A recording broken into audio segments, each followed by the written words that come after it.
Learn English with your Instill. Hello everyone, I hope you're all doing well and excited to learn something new today. If you're someone who wants to speak English fluently, confidently, and naturally, then this lesson is for you. Today I am going to teach you how to think in English, which is one of the most important steps to becoming a fluent English speaker. We all know how frustrating it can be when we have to stop and translate sentences from our native language into English before speaking. It slows us down, makes us feel less confident, and often leads to mistakes. Wouldn't it be amazing if you could skip that translation process and just think in English from the start? Well, I'm here to tell you that it's possible. By following 4 simple stages, you can train your brain to think directly in English. And trust me, this will make a huge difference in how you speak. Before we start, don't forget to subscribe if you haven't already. This way, you won't miss any of our lessons that will help you on your journey to speaking fluent English. Now let's get into today's lesson, How to Think in English. Stage 1. Think in verbs, the power of action words. The first stage of learning to think in English is to focus on verbs. Verbs are the action words in a sentence.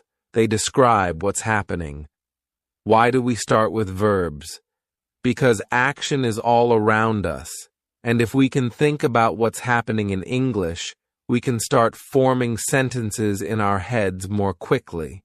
Let's take an example.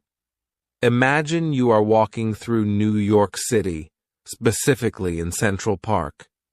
You see people everywhere, all engaged in different activities. What are they doing? Some people are running, others are talking. You see a dog chasing a ball, and someone is feeding pigeons. These actions are described using verbs: run, talk, chase, feed. By observing the actions around you, you can start thinking about them in English. This process of observing and identifying actions is something you can do anywhere. Whether you're standing at a bus stop in London, waiting at a traffic light, or sitting in a cafe in Paris, there are always actions happening around you. For example, on a busy street in Tokyo, you might see people walking quickly, someone riding a bicycle, or a group of friends laughing. You can mentally note these actions in English: walk, ride, laugh. But what if you're at home, where there's not much happening? You can still practice thinking in verbs by imagining scenarios or using pictures. For instance, look at a photo of a family picnic. What actions do you see? Maybe they are eating, playing, or relaxing. Even when you're indoors, you can practice identifying actions by thinking about what you might do in different situations. Imagine you're in your kitchen. You might be cooking, cleaning, or washing dishes. Key practice. Tip: set aside 5 to 10 minutes each day to practice thinking in verbs. Pick a different place each day and focus on the actions happening around you. As you do this regularly, you'll train your brain to think about actions in English, making it easier to describe what's happening in the moment. Stage 2. Think in nouns, naming the world around you. Once you've practiced thinking in verbs, it's time to move on to nouns. Nouns are words that name people, places, things, or ideas. Just like verbs, nouns are everywhere. Everything around you has a name, and if you can think of these names in English, you'll be one step closer to thinking and speaking fluently. Let's take an example from a different city, Imagine you're in Sydney, Australia, standing by the famous Sydney Opera House. As you look around, you see the building, the harbor, and many tourists taking photos. You also see a boat in the water and a few seagulls flying above. Each of these things is a noun: building, harbor, tourists, boat, seagulls. It's important to practice thinking in nouns wherever you are. If you're at a market in Delhi, India, you might see fruits, vegetables, spices, and vendors. These are all nouns that describe the objects and people around you. Even if you're just sitting in your room, you can look around and identify nouns. For example, you might see a table, a chair, a book, and a laptop. Another great way to practice thinking in nouns is to describe what you're carrying with you. What's in your bag? Maybe you have a phone, some keys, and a wallet. If you practice naming these objects in English, it will soon become second nature. Over time, this will help you think faster and more clearly in English. Key practice. Tip. Spend a few minutes each day naming the objects around you in English. Whether you're outside, at home, or even traveling, challenge yourself to identify everything in English. For instance, if you're visiting Barcelona, Spain, look around and name things like buildings, bicycles, cafes, and tourists. The more you practice this, the more your brain will automatically think in English. Stage 3. Think in sentences, connecting verbs and nouns. Once you're comfortable thinking in verbs and nouns, it's time to move on to the next step, thinking in sentences. This is where you start putting verbs and nouns together to describe what's happening around you in full sentences. At this stage, it's important to start simple. Don't worry about making long, complicated sentences. Just focus on creating short, clear sentences that describe what you see. For example, if you're in Cape Town, South Africa, looking at Table Mountain, you might say, "The tourists are climbing the mountain. The sun is shining. The wind is blowing." These are simple, but they allow you to practice thinking in complete sentences. Now let's imagine you're in Toronto, Canada, sitting in a park. What's happening around you? You could describe the scene like this. A family is having a picnic. The children are playing with a ball. The birds are flying in the sky. These sentences are short, but they effectively describe what's happening around you. As you become more comfortable, you can start making your sentences longer. For example, if you're in Berlin, Germany, walking near the Brandenburg Gate, you might say, "A group of tourists is taking pictures of the monument. Some of them are listening to their tour guide while others are checking their maps." This sentence combines multiple verbs and nouns, giving a fuller description of the scene. The goal here is to get used to thinking in sentences instead of just words. This will help you when you're speaking, as you won't have to stop and think about each individual word. Your brain will automatically form sentences in English. Key practice. Tip. Every day, take 10 to 15 minutes to describe your surroundings in sentences. Whether you're at home, in the office, or walking through a new city, try to form complete sentences in your head that describe what's happening.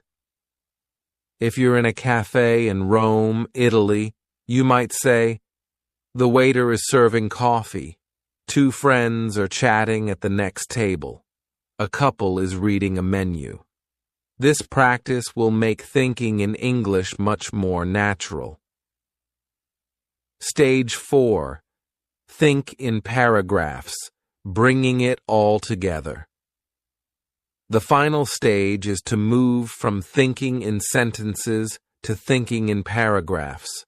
This means describing everything around you in more detail, telling a full story, or creating a more vivid picture of the scene. Imagine you're visiting the Great Wall of China.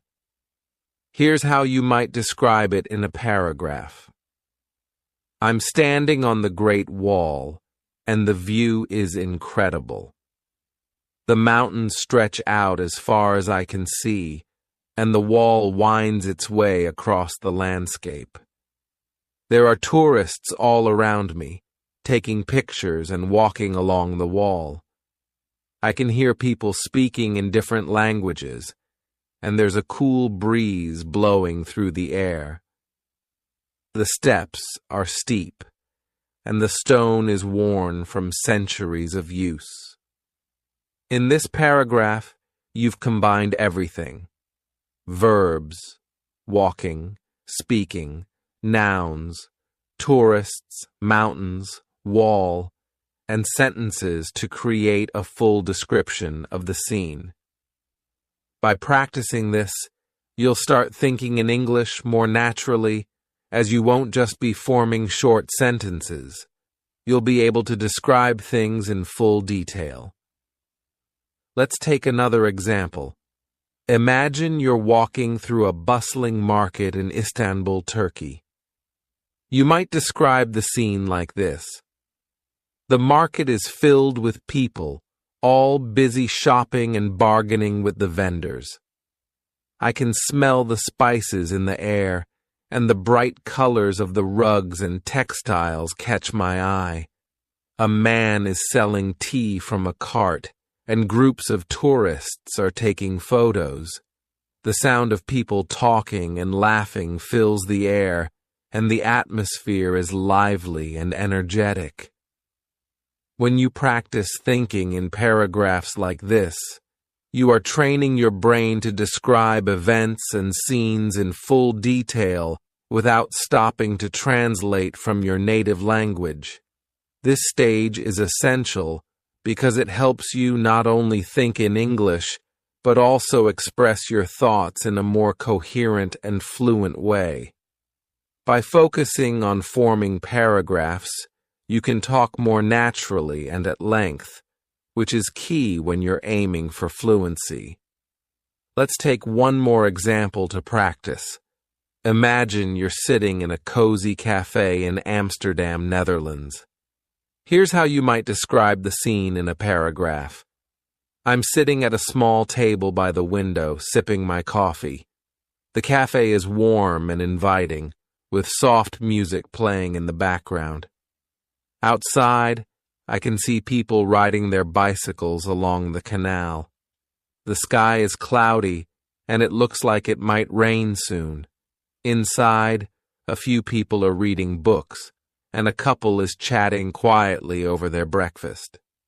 By practicing thinking in paragraphs like this, you'll develop the ability to describe more complex situations naturally and fluently in English. The smell of freshly baked bread fills the air, and the atmosphere is calm and peaceful. In this paragraph, you've combined all the elements, verbs, nouns, and sentences to create a vivid picture of the scene. This is the final stage of thinking in English, where you can describe situations in detail, just as you would in your native language. Take a few minutes to describe your day in a paragraph. Start from the moment you woke up and think about everything that happened. What did you do? Where did you go? Who did you meet? Try to describe it all in English. For example, today was a busy day. I woke up early and went for a walk in the park. The weather was nice, and I saw a lot of people exercising. After that, I had breakfast at a small cafe. I ordered a cappuccino and a croissant. Later, I went to work and had a meeting with my team. We discussed our new project, and everyone had great ideas. In the evening, I met a friend for dinner at a restaurant. We had a great time catching up and talking about our week. This type of daily practice will not only help you think in English, but also improve your ability to recall and describe events in detail. Putting it all together. Achieving fluency. Through practice. By now, you should have a clear understanding of the 4 stages of thinking in English. Think in verbs. Focus on action words and describe what is happening around you. Think in nouns. Name the people, places, and things you see in your surroundings. Think in sentences. Combine verbs and nouns to form short, simple sentences. Think in paragraphs. Bring everything together to create detailed descriptions of scenes and events. Each of these stages builds on the previous one, helping you develop the ability to think directly in English without the need for translation. It's important to practice each stage regularly, as this will train your brain to process information in English more naturally. Why thinking in English is essential for fluency. Now that you understand the stages, let's talk about why this method works. When you first start learning English, you likely translate from your native language. This is natural, but it creates a delay in your speaking. Instead of speaking smoothly, you have to pause and think about what to say, which can make you feel less confident. By practicing thinking in English, you eliminate that translation step. Your thoughts will naturally form in English, making your speech faster and more fluid. When you can think in English, you'll also find it easier to have conversations, express your ideas, and respond quickly in discussions. For example, imagine you're at a job interview in London, and the interviewer asks you to describe a challenging situation you faced at work. If you're thinking in your native language, you might need a moment to translate your thoughts into English. But if you've trained yourself to think in English, you can respond immediately and confidently, without hesitation. The same goes for everyday conversations. Whether you're chatting with friends, giving a presentation, or even ordering food at a restaurant, being able to think in English will make the process much smoother. Practical exercises to help you think in English. Now that you've learned the 4 stages, here are some practical exercises you can do to improve your ability to think in English daily. 1. Observations. Spend 10 to 15 minutes each day observing your surroundings and describing them in English. Whether you're on the bus, at the park, or walking through your neighborhood, challenge yourself to describe everything you see using verbs, nouns, and sentences. 2. Picture descriptions. Find a photo from a magazine, website, or your own photo album. Look at the picture closely and describe everything you see in English. For example, if you're looking at a picture of a beach, you could say, "The sand is white and the water is crystal clear. There are a few people swimming, and some children are building a sand castle. In the distance, I can see a boat sailing on the horizon." 3. Write a journal. At the end of each day, write a short journal entry in English. Start by describing what you did that day, where you went, and who you met. As you practice, try to include more details in your descriptions. 4. Talk to yourself. If you don't have anyone to practice speaking English with, you can practice by talking to yourself. Pick a topic and try to talk about it for a few minutes. For example, You could describe your favorite movie. Explain. 5.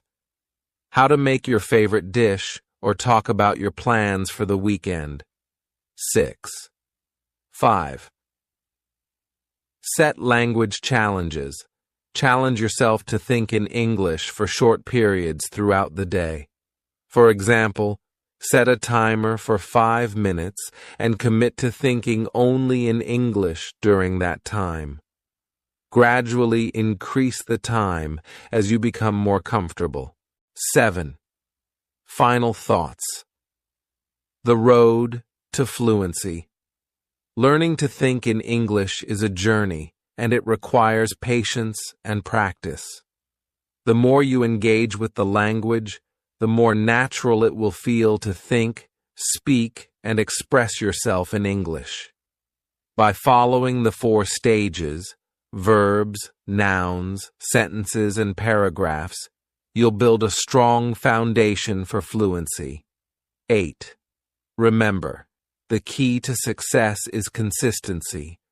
Practice every day, even if it's just for a few minutes, and you'll see improvement over time. It's normal to make mistakes along the way, but don't let that discourage you. Every mistake is an opportunity to learn and grow. 9. So, are you ready to take the next step on your English learning journey? Start practicing today, and soon you'll be thinking in English like a native speaker. 10. Thank you for joining me in today's lesson. Don't forget to like this video, subscribe to our channel, and hit the notification bell so you won't miss any of our upcoming lessons.